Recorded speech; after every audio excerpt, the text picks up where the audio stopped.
Hi everyone, I'm Zev Fema, Research Analyst for Action Alerts Plus, and welcome to TheStreet's Weekly Roundtable, where we'll discuss the major news stories from the week, their implications on the market, and of course your portfolio, and what you need to know for the week ahead. This week we'll be discussing the impact of the impeachment inquiry on the markets, the political environment, how it affects the healthcare names, crazy valuations and unorthodox metrics, and of course we'll take a look at Nike and Micron, both of which reported earnings this week. Joining me today to discuss this are Jacob Sonnenschein, reporter for TheStreet, Anthony Bonsignori, research analyst for CNBC's Mad Money, and Jeff Marks, senior portfolio analyst for Action Alerts Plus. For those unfamiliar with Action Alerts Plus, it is Jim Cramer's charitable trust portfolio that Jeff and I run along with, of course, Jim Cramer. It's our way of helping to educate those looking to learn the ins and outs of investing via real-time alerts, trade ideas, and educational tools such as monthly members-only calls with Jim, where he breaks down the latest views of the market that we believe need to be atop investors' minds and more. Our goal is quite simply to make you a better manager of your own money. All right, guys, let's dive in. This week, we came in, there's this whole impeachment inquiry going on. Nancy Pelosi and the Democrats started following revelations, of course, about President Trump's phone call with his Ukrainian counterpart back in July. Jacob, let me ask you, has there been any effect on the markets yet? And do you expect any effect in the near term? All right, let's first point out the correlation. As the impeachment news started to trickle out, stocks fell. Okay, so it's easy to go there, oh my God, so stocks are falling on impeachment. Okay, but what wealth managers are saying, and we're talking about macro stuff, right? We're talking about the broader market. So I want to listen to what wealth managers are saying. And they're saying, and I'm quoting, we don't really care about impeachment right now because until it actually happens, and it's not likely that it's going to happen, you'd have to then see who's the next president, what tax policy would be, what trade policy would be, therefore where interest rates will land. Right now, the market continues to care about two things, trade and tariffs and interest rates. And trade, on both the upside and the downside, will outweigh interest rates because if trade gets worse, then interest rates coming lower will be a support level to stocks, but there's not much room to go in terms of rates boosting stocks. The market's looking at trade. Right, and we did get some developments on that, on trade recently, but we'll get to that soon. But Jeff, let me ask you, so when there was these calls to impeach Nixon, obviously they didn't really think it was going to happen, but then that became more obvious that it was going to happen. But right now, also in today's environment, we don't know that we'll have the votes in the Senate. So my question to you is really just, if this starts to heat up, how should investors react? Well, so I think there's three things kind of going on right now with this impeachment inquiry. So right now you have USMCA, which is kind of up in flux. If the Democrats are spending all this time on the impeachment proceedings, what does that mean with getting that passed? And that's one uncertainty. I think the economy needs this bill passed, so I think that's an uncertainty to the economy. Another area, healthcare, right? So there was a lot of talk of bipartisan support to getting drug prices lower. Right. If the Democrats and the Republicans can't agree on this, what does that mean for possible drug pricing reform? I think that's another uncertainty. And then there's also trade, right? So is China going to view the impeachment proceedings as a deterrent to make a deal with the U.S.? Does that give them more negotiating leverage? I don't know if there's a right answer to that. We know that there are going to be some meetings October 10th, but there was also some news of blocking investment in China, blocking U.S. investment in Chinese companies today. So I think that there's just more uncertainty in the market right now, which obviously investors don't like. So it sells off every time we happen. So I think there's just a lot that needs to get figured out right now. So basically, uncertainty. The question is kind of like how do you handle that, right? So for Action Alerts Plus, we've pretty much told people to raise cash, just to kind of prepare for that pullback. You wouldn't say to like just leave the market altogether, right? I mean, no, of course not. Time in the market. Of course not. Raise the cash levels. Yeah, so I highlighted things that could go wrong, but there's still plenty of things that could still go right. Talking October 10th. Yeah, obviously. So I mean, there's still a possibility that we can get some type of trade agreement or at least more of a ceasefire. There's a lot of stocks out there whose dividend yields are still very cheap versus a 10-year treasury yield. So right. That is a case to buy stocks too. So there's still plenty of things that can go right, but I was just highlighting some of the uncertainties.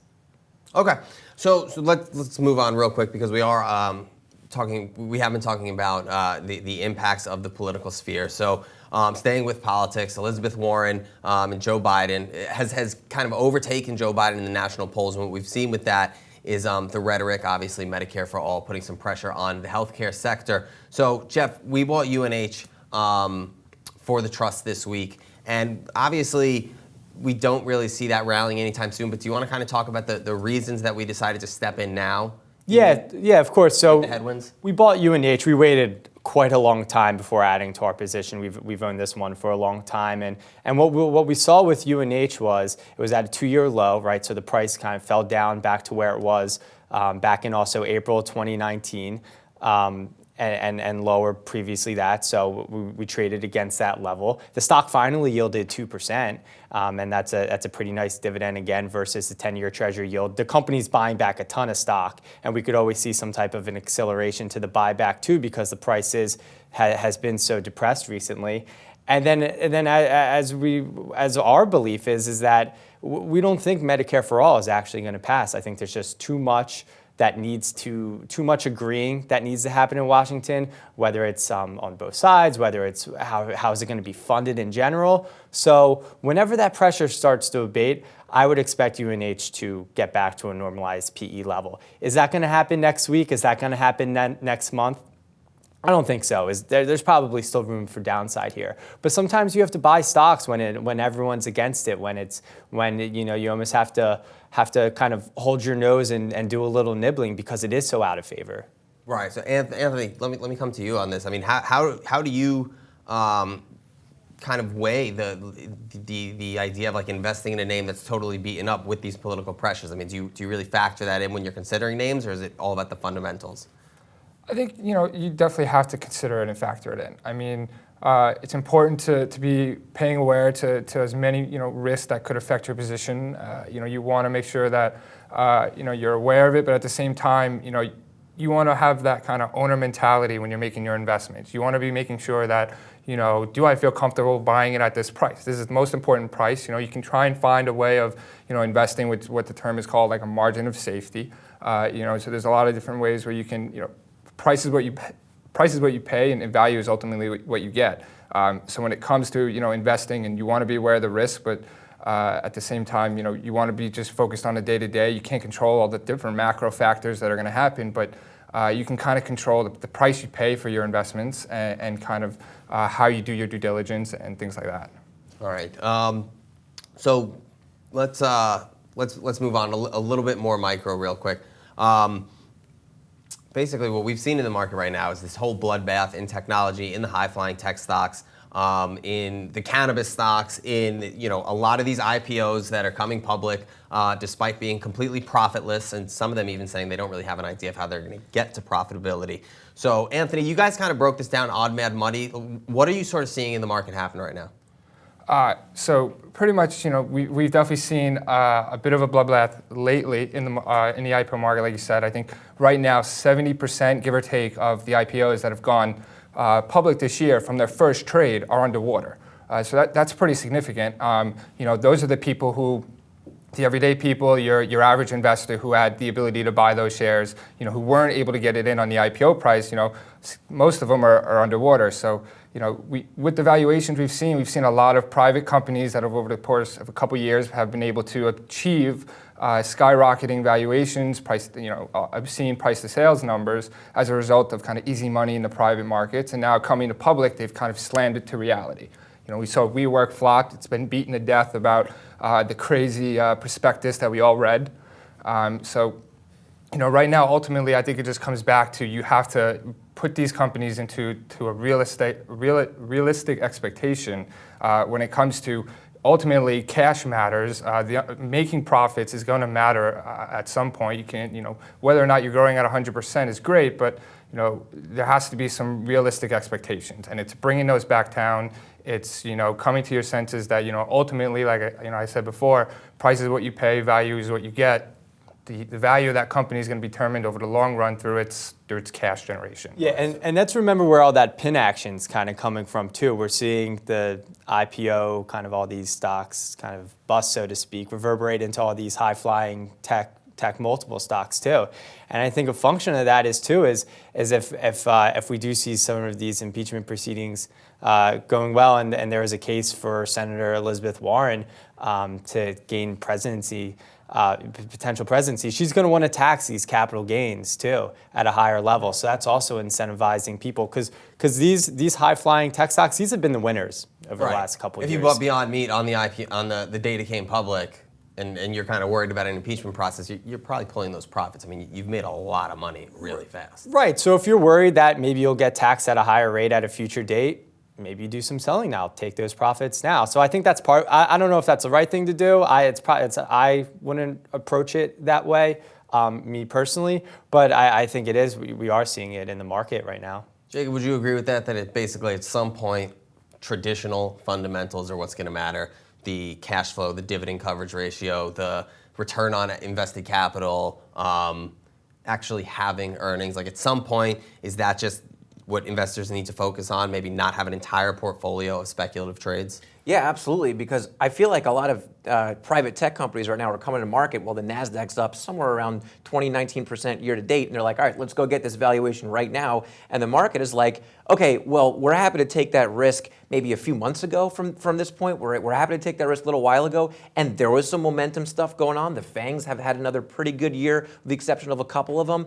But you know, the momentum thing, the momentum trade, it's probably for 2019 over. Maybe there's maybe some upside, but the really good momentum is probably over. So without momentum, you're just looking at Uber, Lyft, Slack, several other companies, certainly WeWork, that are like, we don't see profits within the next 3 years. So it's a little bit late now.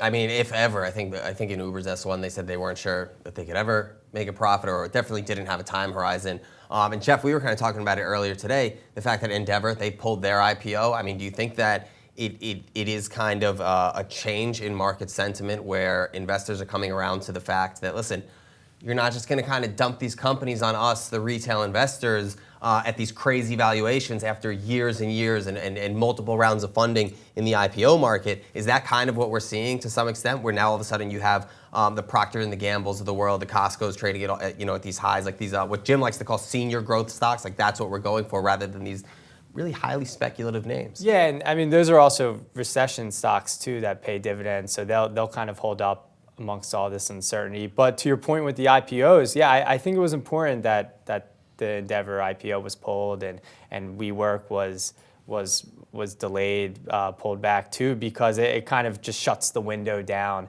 And I think you almost need to see that to get a bottom, so to speak, in these high flying tech names, because as a great point that was just said, people are just unsure about these profits. They don't want to take that risk anymore. I mean, on our last conference call, Fraction Alerts Plus, we talked about how you can really only own 2 of these names at a time because they are so volatile, they are so high flying, that having more than a couple of them, and that's in a 30 stock portfolio, let alone maybe a 10 stock portfolio, it's just too much risk. And especially, I think we couldn't have known what was going to happen to Shopify before we closed it out, but we were looking at that chart.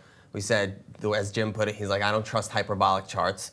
That thing parabolic, just went, parabolic, excuse me, charts, and it just went straight up. And at some point, I mean, you love the story, but at some point you have to look at the valuations, right? I mean, we're still in one that's kind of a high flyer, Twilio. We think the fundamentals of the business are really good. We think, Jeff Lawson was on Mad Money earlier this week.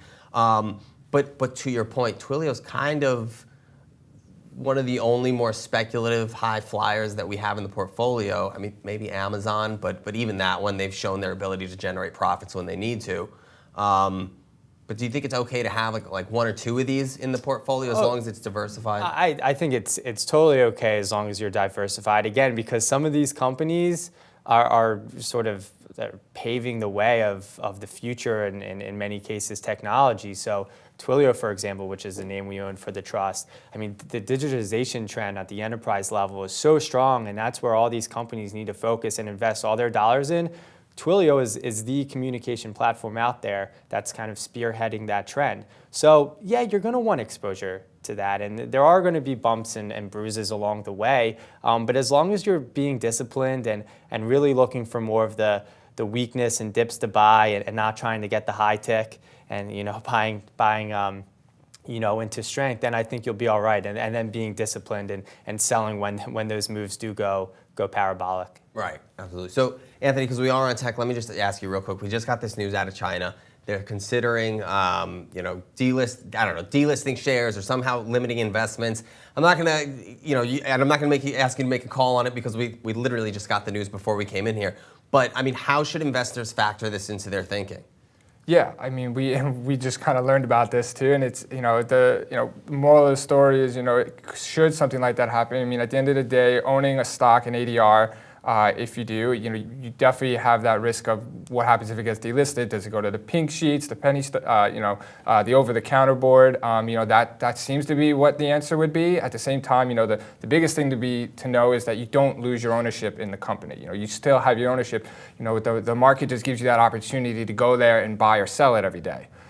So if God forbid it delisted and it didn't go to OTC or something like that, you still own your shares. You're still an owner in the company. It still has value. It's good to keep those points in mind.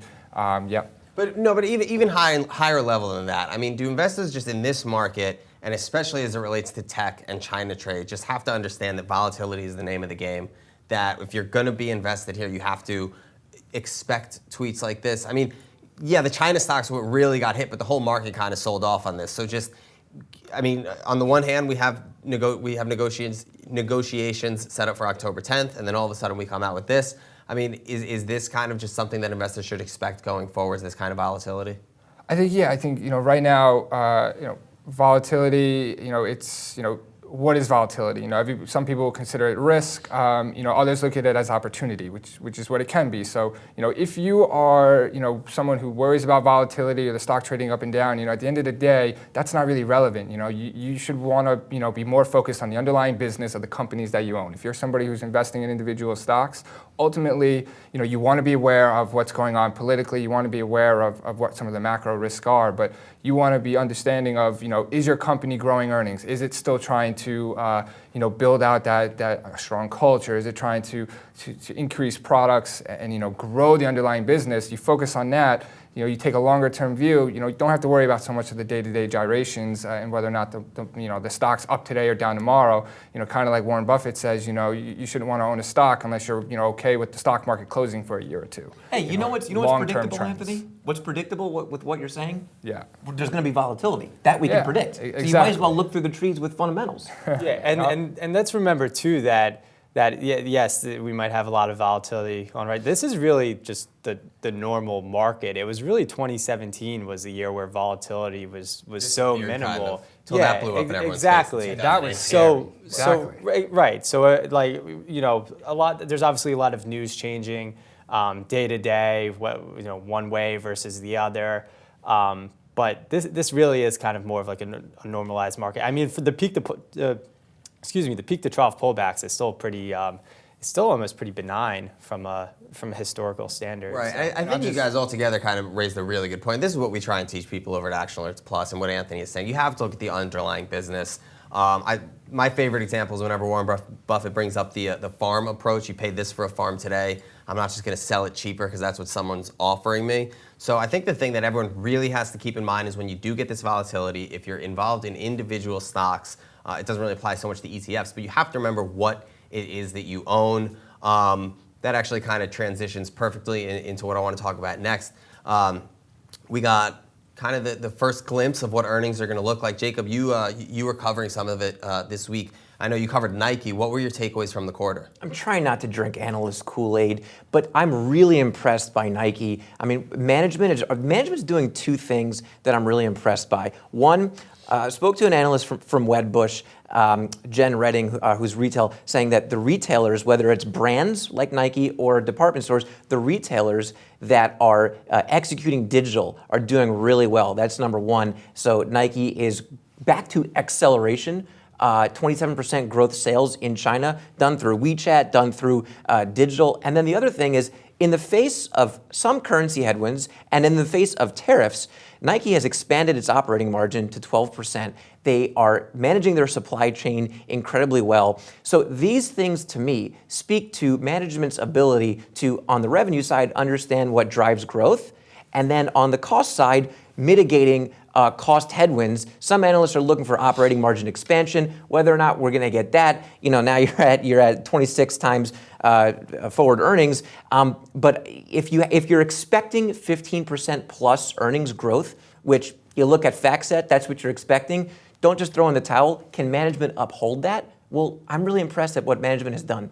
Right. So again, that's just like another example of when we really talk about kind of being in charge of your own destiny, right? I mean, last week I think we were talking about FedEx. We were talking a little bit about how there was a lot of blame being put on the macroeconomic, the trade war, all these various factors. But again, just coming back to it, if you're going to own individual companies, I mean, Anthony, you could definitely speak to this. I know you guys research pretty much every company that comes on Mad Money. The research passes through you and Ben at some point. Yep. I mean, isn't that just really what it's about, kind of, especially for a long-term investor, kind of try and drown out some of the macroeconomics, the macroeconomic factors, and focus on what is the company itself doing to either mitigate the risks or basically just grow right through any slowdown, which is kind of what we're seeing with Nike.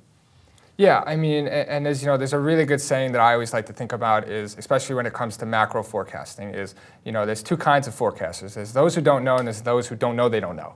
I mean, ultimately, it really comes down to that. No one thought we'd have a 10-year go below 2% at the start of the year, and it's at 1.7 right now. Yep, so, I mean, not a single economist that was polled, it was a Wall Street Journal article, they did like 80 or something economists, not a single one saw it going below 2%. I think even the great Jamie Dimon himself, he was worried about interest rates going as high as 5% about a year ago, and now we're talking, and then now it's what if rates go to 0? I do remember the bond king, Jeff Gundlach. They also thought it was going higher. I mean, not to like knock anyone. I mean, we all make calls, and it doesn't work out that way. Not saying it that way, but at the end of the day, the point is, if you're invested in good companies with good underlying fundamentals, the future, like what's going to happen is going to happen. I mean, again, I know we go back to Buffett a lot, but he even says, if you are owning a business here, right? And Jim says it all the time. Remember that you're not owning just some piece of paper. You're owning a part of a business. A business is going to have good years. It's going to have down years. I mean, if you're a fan of Shark Tank, you see that these guys, they think about everything all the way, like years out. It's not just like how quickly can I flip this one, which is kind of like a little bit of the problem that the stock market, I think, causes retail investors to have. Is you become so price sensitive on the day to day, you kind of, you see Nike down today, you kind of forget that they are doing everything that they need to do to ensure future growth. And I'll even just, the one thing that I think you can have as an advantage in your corner today, right now, with where markets are and how things run is, stocks are being held for shorter and shorter amount of time than ever before. That's one advantage right there, is if the consensus is super short term, if you can have that longer term view and think 3 or 4 years, is this a business that can really continue to grow? I'm not worried about 1 or 2 bad quarters, and you really focus on the long term. Patience can provide a lot of reward in the long run, and you can't do the same thing as the consensus is doing and expect to outperform.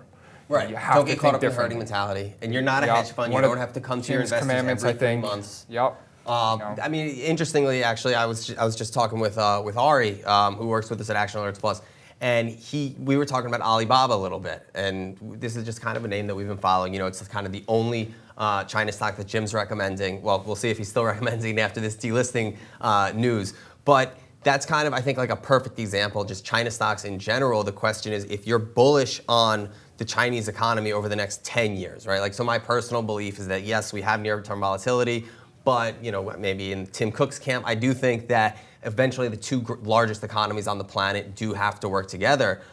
So take, again, to your point, using volatility as an opportunity. Maybe not right now. Let's see what happens October 10th and everything, but these are kind of the things you have to look at. Long term, if you're bullish on China, maybe now is the time to be looking at some of these stocks and scaling in. Again, like, not making a call right now. We definitely have to see what the developments are with this potential delisting, what happens October 10th. But just, again, back to focus on the underlying factors, try and drown out the day-to-day noise. Because, again, that is kind of the advantage, I think, that the retail investor has. First off, you don't have to be concerned with necessarily outperforming the S&P 500 every single day. You can take that longer term view, go for the good company, go for the company. Maybe the most important thing is go for the company that's going to let you sleep at night.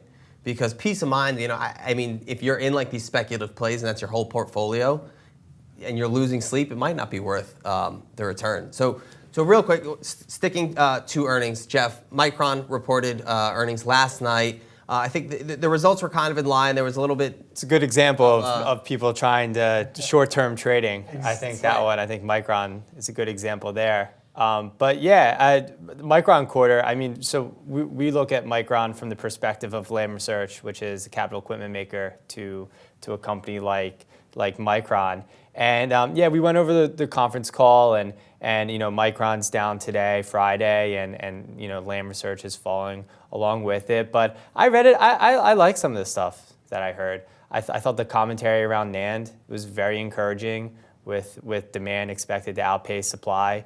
And DRAM is taking a little bit longer, but I think there's just so much demand levers in the future, whether it be in 5G or data center, that I think the group is still set up for a strong. I know 2019 has been a strong year for them, but I think 2020 could be good for them, and that's why we've been holding on to our Lam Research shares since what we bought in the beginning of this year. Right, and so real quick, for those unfamiliar with the story, what we've been telling members of Action Alerts Plus for months now is basically the dynamic is that demand growth. Supply has been kind of ahead of demand in the semiconductor space. So to get away from that, you want to take off some of the supply so that you can kind of bring all the inventory levels back into check. And so we've been watching Micron because we're trying to figure out when is demand growth going to start outpacing supply, because that's going to lead to an inflection in CapEx. Exactly, higher pricing, higher average sale pricing. I mean, for us, like I view the Micron quarter, and I see it's down, but I'm still thinking that it still needs to get a little bit worse so that we exit 2019 to set up for that inflection. Right. And when that inflection occurs, a company like Lam Research, its earnings power is going to be absolutely terrific. I mean, they've been buying back a ton of stock too during this downturn as well. So that just shrinks the denominator as well. So again, I look at it. I still think it's still set up for this 2020 move, whether it comes Q1 2020 or maybe Q2. It doesn't really matter to me with that longer term view, because stocks like these, they tend to bottom. The stock price tends to bottom before the cycle does. So that's why you're seeing these stocks, Lam Research, up 70% year to date, because investors want to get in before that. Right, and again, just going back to this long-term versus short-term view, you take the short-term, you're saying, oh, Micron wasn't that great. The CapEx isn't going to come online this quarter. Got to get out of this stock, and you're kind of missing. It's an expectation game. Right, but you're kind of missing the forest for the trees, right? Because at some point, even what they said about CapEx in the near term, long term, the message was that demand growth is going to outpace supply growth. And even if they're saying that for now CapEx is coming down, eventually that dynamic has to result in an inflection in CapEx, because that or they lose market share, because someone's going to go try and soak up the rest of that demand.